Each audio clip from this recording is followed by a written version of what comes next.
It is time for the New Jersey Film Festival Spring 2019, which kind of tells me that, believe it or not, the winter is not that far from being over, and spring is really not that far away.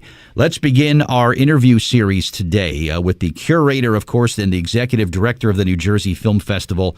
And this is going to be a great festival getting underway very soon. Our good friend, Professor Al, back with us this morning to kind of kick off what's going on with the festival. Professor Al, Happy New Year. Good morning to you, my friend. How are you? Happy New Year to you, too, Bert.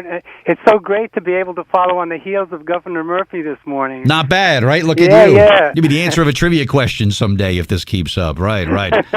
But talk about the catalog of films, if you will, this year, Professor Al. It looks like an impressive array of films. Yeah, we're winding down the 37th annual. We've got a wonderful lineup of films that will begin on January 25th and run on select Friday, Saturday, and Sunday evenings through March 1st. There's 22 finalists that are up for Best of Awards, Best Feature, Best Documentary, Best Short Film. And we'll have almost all of the filmmakers on hand to do a Q&A after their screening. That's awesome. And it's not really necessarily a hard, fast rule with your festivals, Professor Al, but it seems like they always sort of have a Jersey connection, whether it's set in Jersey, directed, starring, written. There's always some sort of Jersey Always. It's very important for us to support New Jersey artists, New Jersey filmmakers, and there's quite a few this year.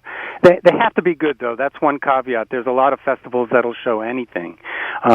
We want to make sure that we maintain our high standards. And, there is one film, though, that some may argue it's so bad it's good. Really? And it's actually by a Jersey filmmaker, and we can talk about that. Actually, he's going to be a guest on your show next week, so maybe we should wait for that. All right. And thank you for lining up all these great filmmakers and everybody that is making these festivals possible. Doesn't the time just go by so fast for you, Professor Al? It's like one festival after another. It's crazy, but I have a wonderful, wonderful staff. I have 15 interns that are doing this for credit at Rutgers. I really couldn't do this without them. I have 6 veteran interns that are now office managers and house managers, and they basically run the show. I do all the administrative stuff, and they keep me sane.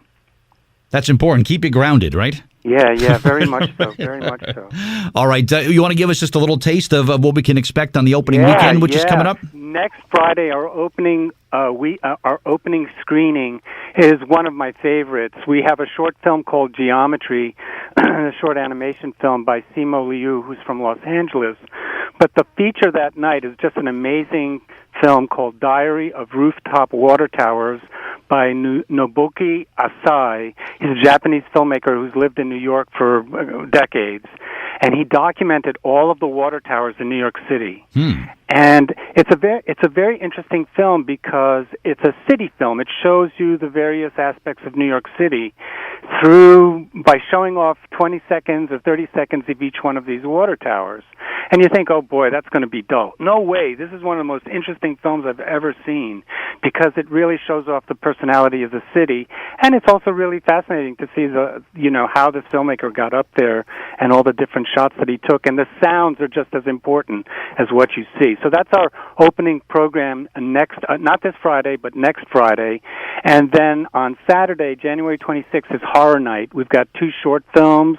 One is called Rule of Thumb by Bill Rosenthal. Ashes is by Anthony Lapira. He's from Norwood, New Jersey. And Teenage Blood-Sucking Bimbos by Anthony Cantonese. He's from Trenton. And that was the film I was alluding to. It's a real Z-grade movie, but it's all about female power, and it uses the kind of vampire genre and kind of the cheesiness of a Z-grade film to get its points across. Really wonderful film. The filmmakers call it a cross between Mean Girls and Lost Boys. Wow. Which I think really perfectly sums up that film. And then on Sunday, January 27th, is a musical evening, and we'll be doing Dean Cameron's The Bug, a short film. He's from Burbank, California. Everything's Fine, A Panic Attack in D Major. That's by Zach Morrison. He's from East Brunswick, New Jersey, and we've screened 2 other of his films at the festival. We really like his work. And then the feature is called How They Got Over by Robert Clem, and it's a documentary about African-American gospel quartets. And I don't know if you're going to be doing the interview or if Alan David Stein is.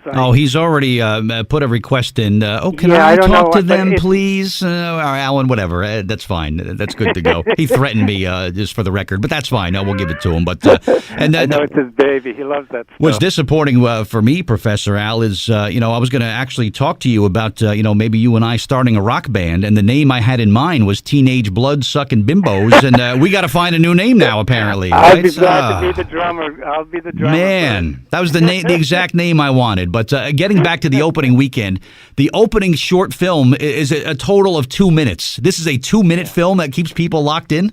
Yeah. It's a very interesting film that comes from a very early tradition of experimental film that used geometric shapes. I love it. And they animated it. There was a filmmaker named Oskar Fischinger. He's a German. There's another one named Hans Richter. And later on, there was a guy named John Whitney. And it's a really quite beautiful film. And, it's only 2 minutes. So if you don't like that kind of stuff, it's over pretty quick. Well, and if you probably leaves you wanting more, it's so short. But that's it's very really beautiful. Awesome. It's one of the nicest films that we're showing, too. There's another wonderful animation that we're showing in the second weekend, also by a Jersey filmmaker. This one's by Kenzie Sutton, and she's from Millburn, New Jersey. It's called Harles. And this one's not live action, but it's a stop-motion animation with stuffed animals. I mean, it's basically this guy, Harles, who keeps getting reincarnated after he dies. Okay. And it's a really very quirky film, right? Really quite beautiful. And then the film after that, I think you really will like. It's Mimi Van Olsen, Pet Portraitist, by Anthony Moranville. He's going to be on your show. Okay. And it's about a famous artist who draws pets. Okay. I'll have to look for that. Yeah, Professor Al, if someone's planning a trip to come to the film festival, give us some information about parking and ticketing and food, and give us all that information if you would. Of course. Well, first of all, you can go to our website, njfilmfest.com, and click on where it says New Jersey Film Festival Spring 2019 schedule, and work your way to the bottom of the page for general information. Tickets are $12 general, $10 for students and seniors, and $9 for Film Co-op friends for the people who help us put on this program.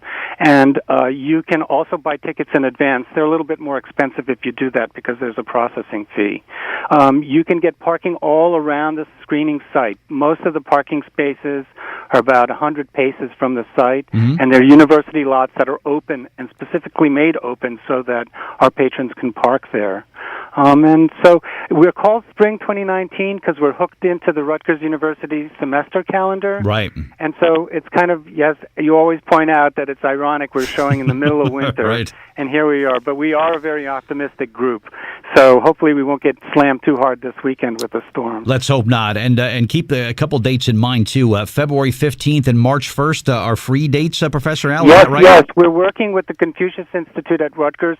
They've been one of our long-standing partners, and they basically help us put on these great pre-screenings that focus on Chinese culture films. And this year we're doing two by a Chinese-American filmmaker named Wayne Wang, and we'll be screening films on the 15th and the 15th of February and the 1st of March at 7 p.m. in our state-of-the-art facility, which is Voorhees Hall, number 105, located at 71 Hamilton Street.